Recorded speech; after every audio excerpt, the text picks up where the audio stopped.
All right, great. So, Carly, you're one of my gorgeous Master Spiritual Life Coach and Energy Psychology students at the Soul Awakening Academy. And you've agreed for our coaching session to be recorded live, just so people can see what a coaching session looks like. Yeah. It's super helpful for people who are thinking about embarking with a coach like yourself, or for somebody who wants to come and train at the Soul Awakening Academy as well, so they can see that we don't bite and the kind Definitely of thing not. that we do. Yeah. So I don't know what this session is going to bring up for us. This is just we'll just see where it goes. But do you have something specific you'd like to work on today? Yeah, it's funny actually. It's something I've been working on for, definitely more recently since I've been going through the coaching. And it's particularly resonated with me, or it's particularly kind of flared up when I've been going through the inner scripts. Something I've been battling with, and something I've kind of realised is one of the main reasons I've been holding myself back, is my fear of rejection. And it's something that I've kind of acknowledged that I need to address. But more recently, I've been trying to figure out, okay, now I know that's something that's holding me back and I want to address it. It's kind of trying to then connect the dots and think about, okay, but how do I do that? And I had a recent situation actually, which has kind of helped to give me a little bit of insight and guidance. This is an area where it has been holding me back, but then how I'm trying to change that behavior. So I think maybe like a couple of weeks ago, I went on a couple of dates with this guy, and we're in lockdown, so we're very limited as to what we can do. So we could only literally go on a few walks, and so that's not my usual date vibe. Usually, I like to go out, have my date glam on, and I think definitely in a date environment, I'm definitely a lot more relaxed and a bit more open. But then also, I kind of realised that I do put on a bit of a facade. Whereas I thought with this guy, because we're sober, which is definitely not how I used to date pre-COVID. And, we can only go on walks and stuff like that. I thought, you know what? I'm actually just going to try and be a bit more me. Because that's something else as well. I think that's something I've been trying to figure out with this whole rejection mindset, is like, I actually need to just be myself. And I just kind of realised that I've been rejecting myself before I've actually got rejected. So again, that's why I thought I'd just be the best version of myself, which is definitely what I've been working towards. And the coaching's helped so much. And we went on a couple of really nice dates. And I was definitely held myself back a little, not held myself back, but I was definitely a lot more reserved than I usually be. And we went on our second date and he messaged me afterwards and he was like, look, I just don't think that there's a romantic spark. And I was just like, okay. And naturally I was really disappointed, but then I just thought, okay, I get where he's coming from. Lockdown is not ideal. And I kind of went back to him and I said, okay, but I think things would be different if we'd gone on a proper date. And I think usually I would have just accepted that as verbatim and thought, you know what, like, this is just a rejection. I don't want to kind of add any fuel to the fire. I don't want to put myself out there anymore. So I just leave it. But I thought, you know what, I'm actually going to put my case forward. And my script I'm trying to rewrite is basically choosing myself so they won't reject me, basically, if that makes sense. So I just went back and I was like, look, we haven't gone on a proper date yet. I think things could be different. We kind of agreed to get back in touch after lockdown.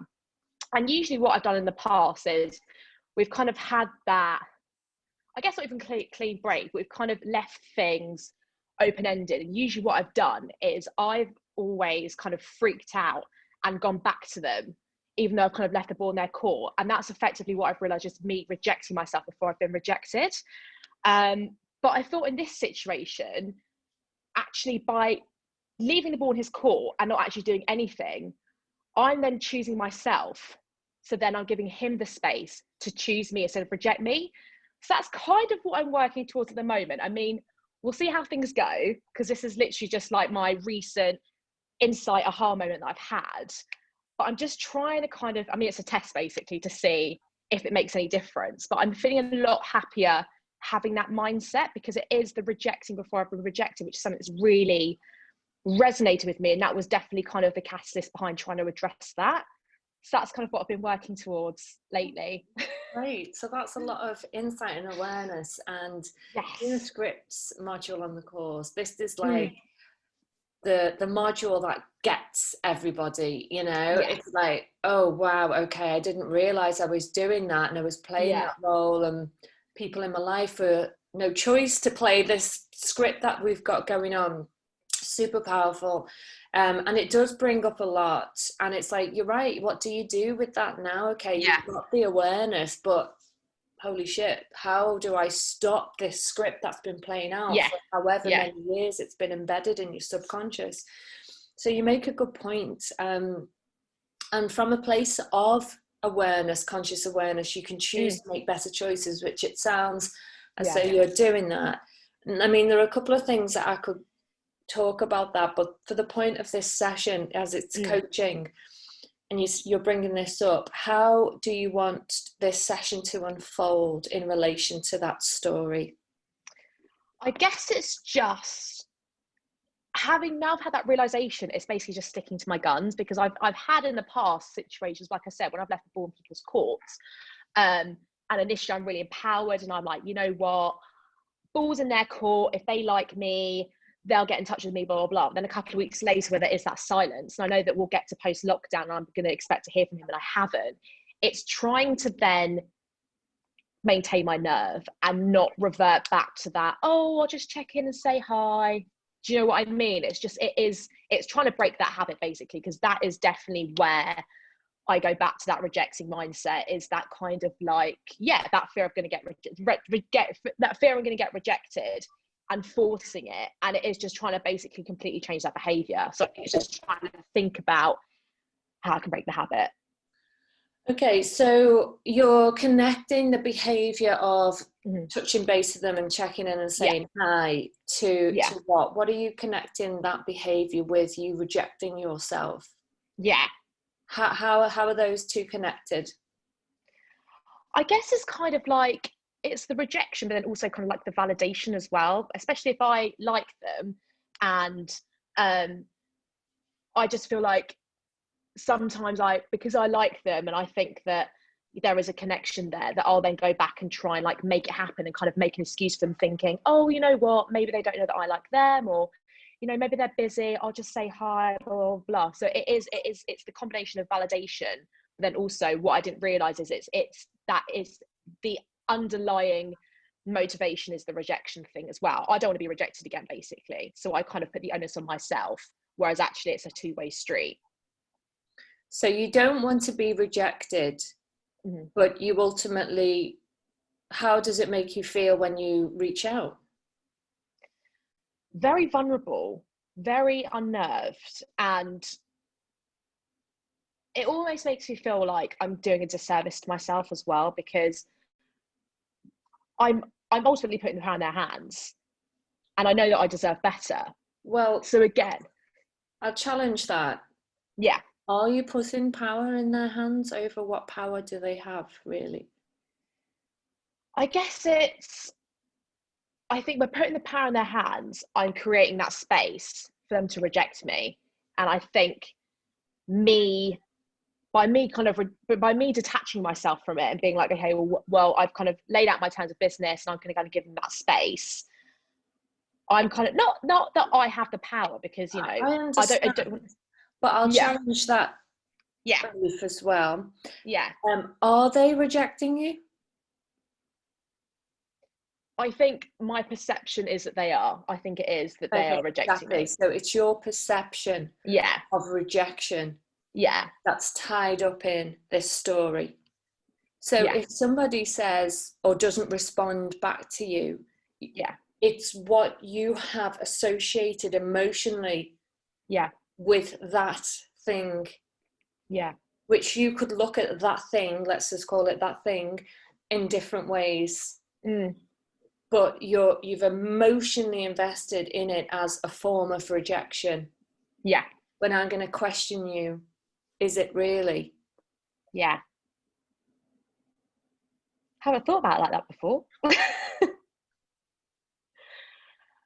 I mean, I think in my mind, they might not think that's the case, but definitely that is something that I would associate as rejection. I think also because it's not necessarily a domino effect, but I think especially in romantic relationships, I've had that experience so many times. I always get to this point. I think it's just like a domino effect. And I think the more it happens, the more I do associate it as rejection, as opposed to kind of like isolated incidents.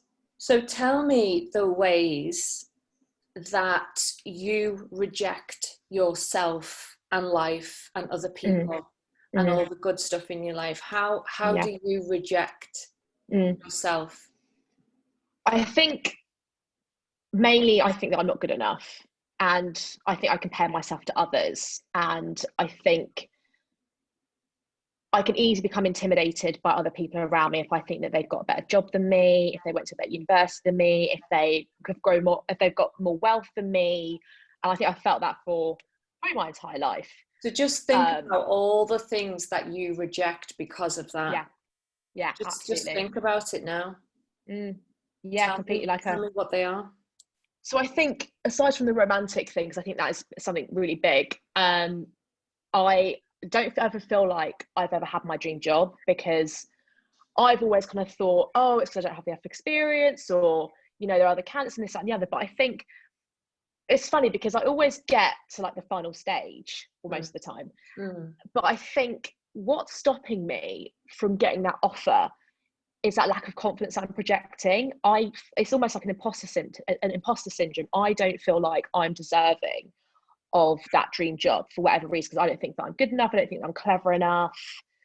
It is that lack of inner confidence that I've realised that I do project, because it's like kind of like the mirroring thing, I guess. And when I have an interview, I'm so nervous. I literally just crumble, even though I've done all the prep and I know I can do the job. It's just that lack of confidence. And again, I think it's the rejection thing as well. I think because I've been trying to get a new job for like a year, 2 years. Okay. If somebody says no to you, you're seeing that as rejection. Yeah. And is that the case? If somebody says, you're just not for me, this is not a good fit. Yeah, massively. So just question that thought process that you have. If somebody says no to me, I take that personally, and I allow myself to spiral. Yeah. And in fact, it's forcing you to reject all this amazing stuff in your life, the dream job, the relationship, whatever else. You can probably, if you were to do a diagram and have, a mind map of all the things you reject in your life, because if people say no to me, that means, well, how would you finish that sentence? If people say no to me, that means that I'm either not good enough or I'm not worthy.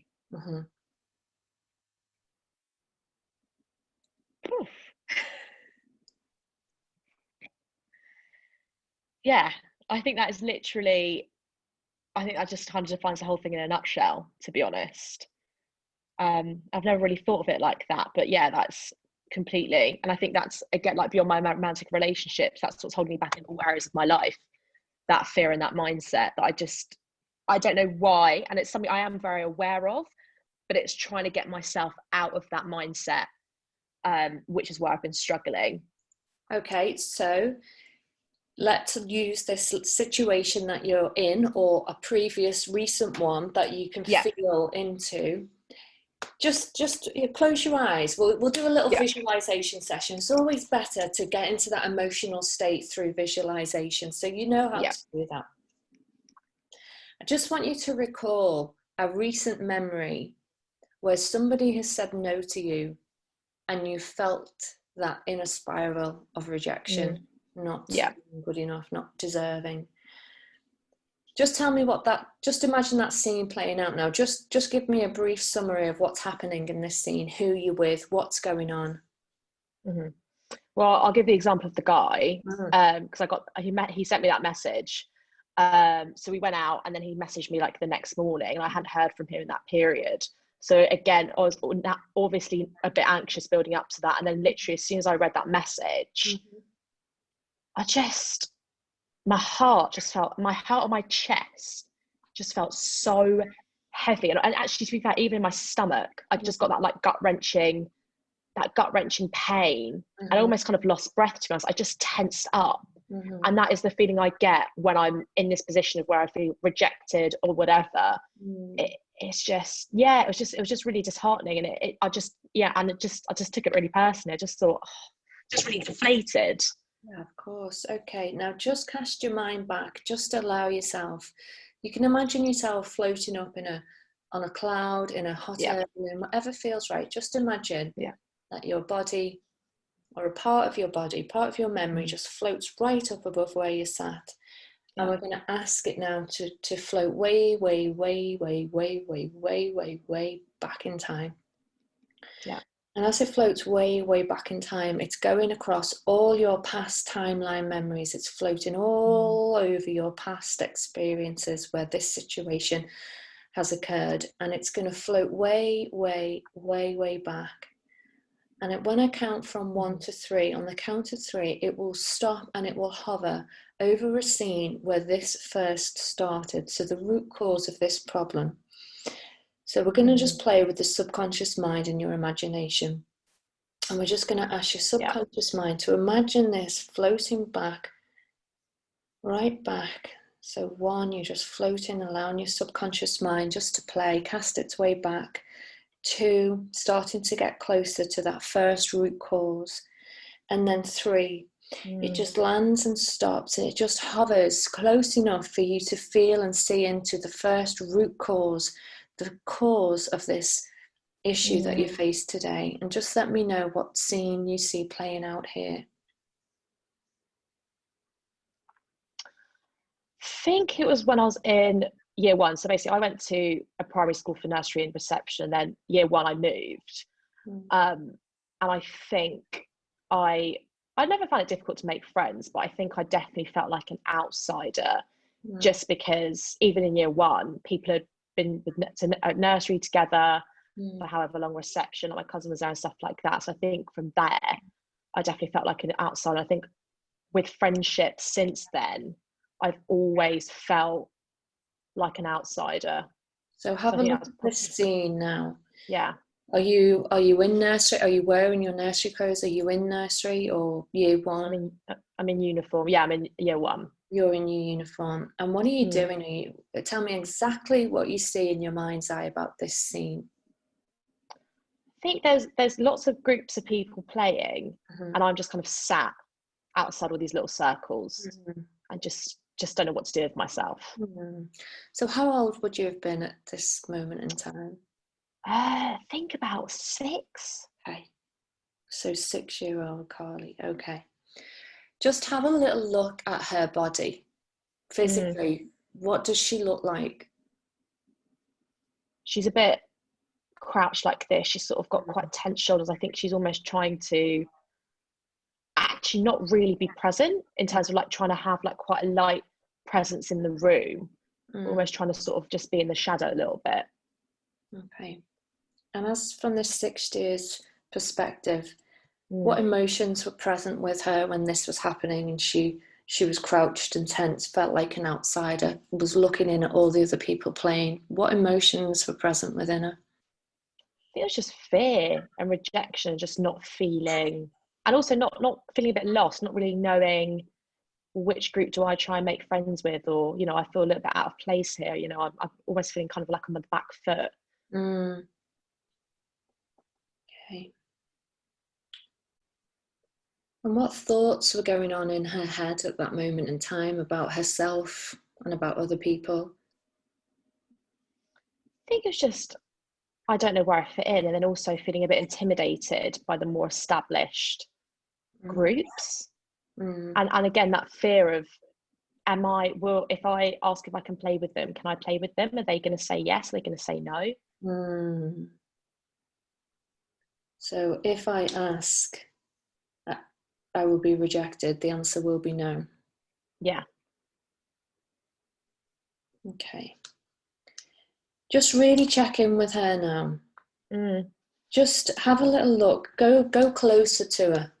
Go as close as you possibly can, so you feel what she feels from that 6-year-old's perspective. That poor little girl feeling that way. Just establish and get a sense of what the most painful belief statement was that was created in this moment of time that she carries forward into her future.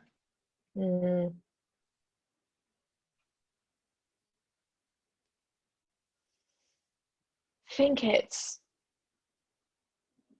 I fear they're going to say no because I'm not good enough. And where does she feel it in her body? In her heart and in her stomach. I'd with that even in her throat, to be honest. Yeah. Okay. What does it feel like to her?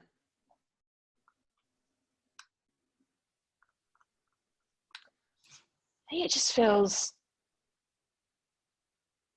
like almost you're trapped, and it's the fear thing. It's almost like you can't really catch your breath because you're just overcome by this feeling, and it is kind of like holding you back. It's sort of you're in your comfort zone, and you don't want to push yourself out of your comfort zone, but at the same time you don't want to be in there because of this really sort of wretched feeling. But it's safer than the outside. Sure. So it's like a real fight or flight situation. Yeah. All right. Now, if you can imagine Carly just stepping into that scene with her, with that younger you, and just placing one hand on her back and one hand on her heart. Yeah. And I just want you to fill up now this area with light. Fill it up with color and light. It's a vibration, it's a frequency of love, unconditional love. I just want you to imagine holding your hands on her body, and out of your hands pour this unconditional loving light. And just watch that light just penetrate all through the areas that she needs, where this emotion lives. Her throat, down her heart, her chest, her stomach, and the back of her heart.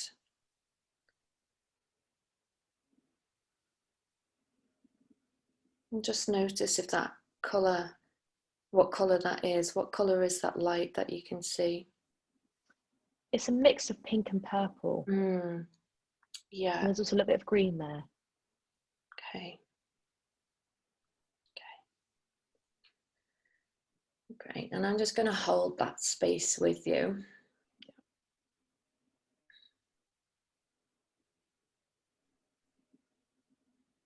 And just notice what happens to her when she feels this unconditional love.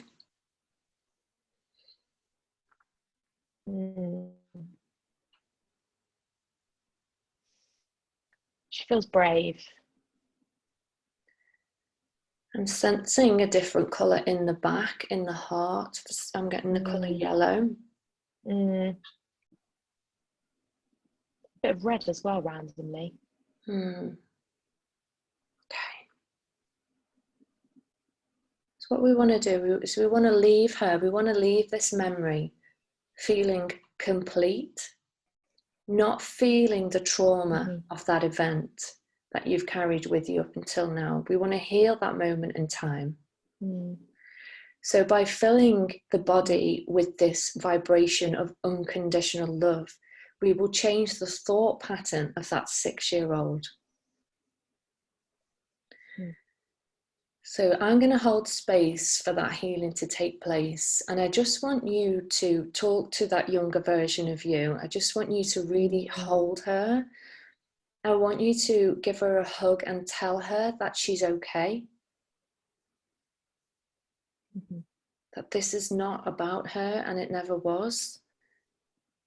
This is part of human nature. But you can change the way that you feel about it because it's not about you.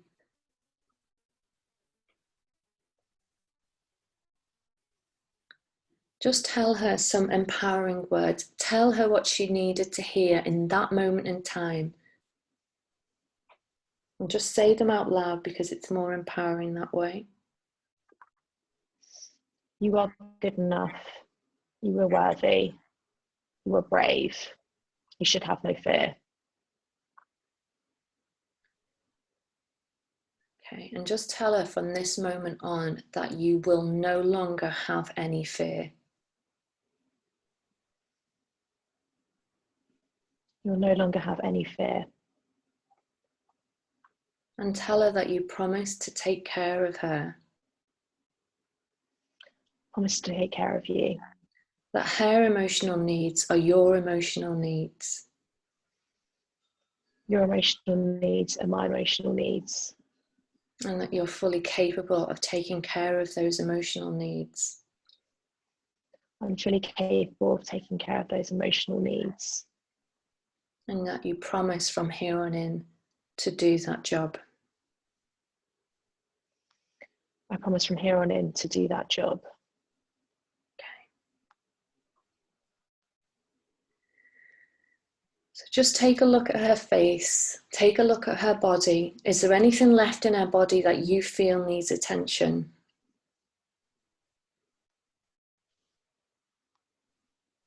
I feel like her throat. Okay. Okay. So just take your awareness into the throat. Just ask her what she wants to say.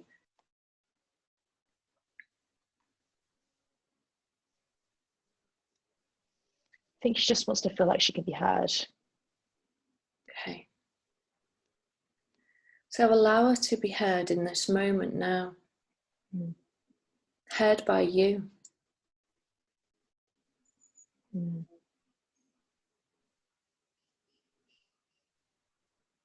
Tell her that you hear her. I hear you. And tell her that you understand her. I understand you. And that you're here for her.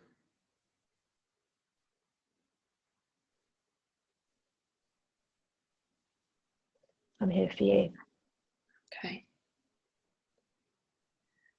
And just see that throat area now fill up with the most beautiful, loving light that you could ever imagine. It might be a colour that you don't even recognise. But just imagine that colour filling up that area, expanding, expanding, and expanding. And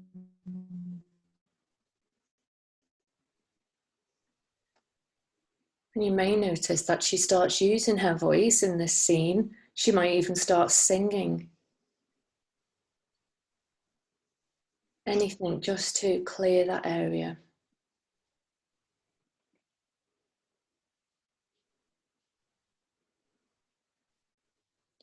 And is there anything else in this scene that we need to bring our attention to now? No. Okay. So just imagine that 6-year-old you just skipping off. She may even find a group of friends to play with, or she might just find something that's interesting to her. But either way, she just leaves this scene happy and content and full of love. And as you float back up now out of this scene, I want you to imagine going forward in time, maybe to a moment in the future as close as next week. Any moment in your future. I just want you to use your imagination to see a scene playing out whereby you feel fully confident in who you are.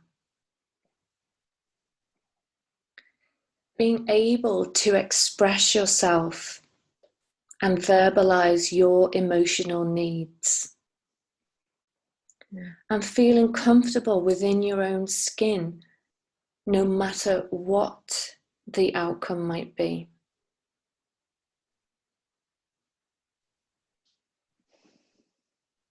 Feeling so present and in the body. The body feels full of this love and this light of unconditional love for yourself. And from this place, you recognize that things don't mean anything about you personally. Because you know how valuable and precious you are.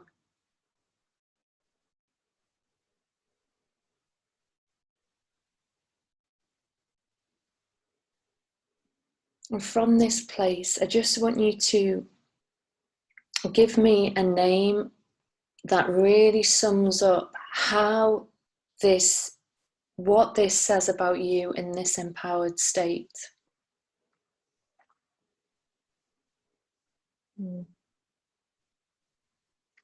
Confidence or confident.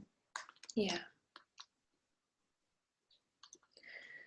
And just check in with your body in this scene. Just check the throat. What does the throat feel like or look like energetically?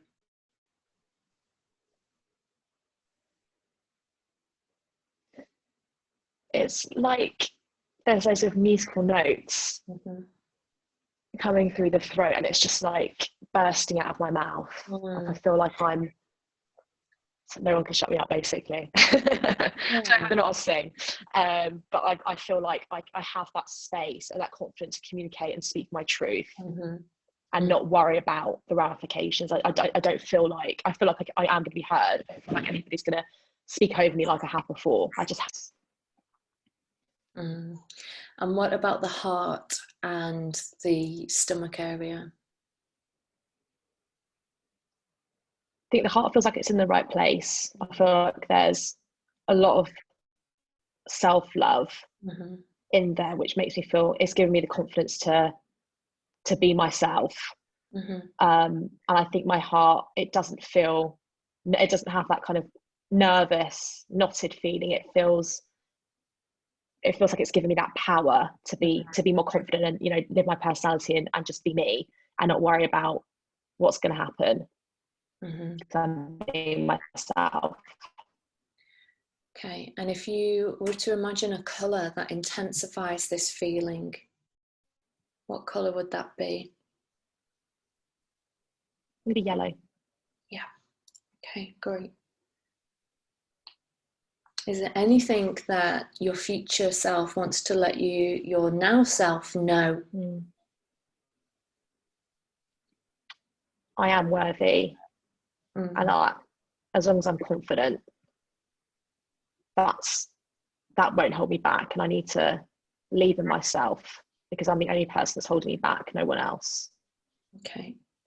If you were to make an inner personal promise to yourself right now that is in total alignment with that future empowered, confident self, what would that promise be in this moment in time? I think it's fight fear with fear and just believe in myself and be aware of what I'm projecting. And as long as I'm true to myself and I'm confident and I know what I want, there's nothing saying that I won't get there, and I'll get there. I just need to believe in myself. So finish the sentence. From here on in, I make a commitment to my soul that I will believe in myself. Believe in myself. Okay. Okay, Carly, well done. So in a moment, I'll just count 1 to 3. And on the count of 3, just bring yourself right back into the body and into this moment in time with me. So 1, just wiggling your toes. 2, feeling the chair, supporting your body. And 3, you can take a nice deep breath and open your eyes and come back to me. Oh, well done. Oh, wow. Well done. Everything you need is already within you. Yeah. So just share the insights or awareness or feelings you had from doing that exercise. I think I didn't realise how deep rooted it is, because I do know, I think I could definitely attribute past events throughout my life as to why I have this fear of rejection, but I think I didn't quite realise what memory I would think was my earliest fear of rejection. It kind of, it just made me think, and I think that self-belief is pretty much probably the way that I am going to address that fear of rejection. Again, I didn't really necessarily kind of think that was the key. So yeah, it was good. Feeling good. Good. And how do you feel about that interpersonal commitment you just made to your soul, to believe in yourself. What can you do if a situation arises where there's a potential for you to go back into that old automatic way of thinking, feeling, and behaving? How can you make sure that you believe in yourself? What does that actually look like?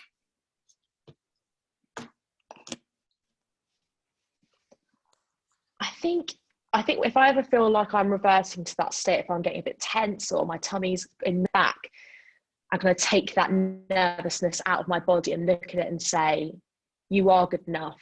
Believe in yourself. You're the one who's holding you back. And just try and be a bit more objective, as opposed to just, I feel like sometimes my emotions get the better of me, because it is that self-doubt that kicks in. I think it's just trying to take myself out of that situation and look at it a bit more objectively, and just have that belief, basically. Because in that moment of internal belief, the negative one, where it takes you on a spiral, that's you rejecting you. Nobody rejecting you from the outside world. People are just living their lives according to their preferences, and we have many, and it's you rejecting you in that moment. So I just pulled this random values card, which has got winning on it. It's a nice card. So what does that mean anything to you? How does that resonate with you if you were to align your life to that value of winning? I think for me, there's a lot that I want to achieve and a lot I know I'm capable of, but it is this inherent fear of rejection that has stopped me from just taking that step forward. And I think also, I'm very idealistic about what I want, and thinking that everything's actually so far in the future. It's like, I know I'll get there, but I'm not actually putting things in place now and living in the present. And I think it is that fear factor, and it is that lack of self-belief. So I think I need to just tell myself that in order for me to get there, I need to first and foremost do something each day, or do something in the present to get me there, but then also make sure that I do have that belief and that confidence to just kind of work at it and not feel like I'm not worthy of what I want, because I know that I can get there. Yeah, okay. So it's important that you recognize your thought pattern, because when you're rewriting such an ingrained automatic response to an outside external event, everybody perceives that event so differently based on our internal experience, on our belief system, based on our experiences, which are also different. So in that moment where you go into this spiral, just bring your awareness into the fact to question your belief system before it gets downward spiraling. How am I rejecting myself in this moment by allowing that thought process to kick in and take me down this emotional pathway? So just always question your belief system, because if your belief system is telling you something negative about yourself, it is a trigger from the past, an unhealed trigger from the past, and that's what you can work with. So at the start of your session, you said, how do I stop this? How, with the awareness I have, how do I change the way that I behave? The way that you change it is you question it. As soon as you feel that spiral coming in, is this negative? Am I speaking to myself in a negative way? Then you can remind yourself, am I rejecting myself in this moment? Yes. Okay, if I was coming from a place of unconditional love for myself, then how can I speak to myself in this moment? And you'll find a very different way.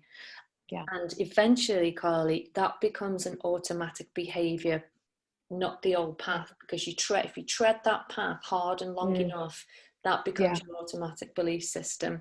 You won't need to think about it so much anymore. It'll just happen.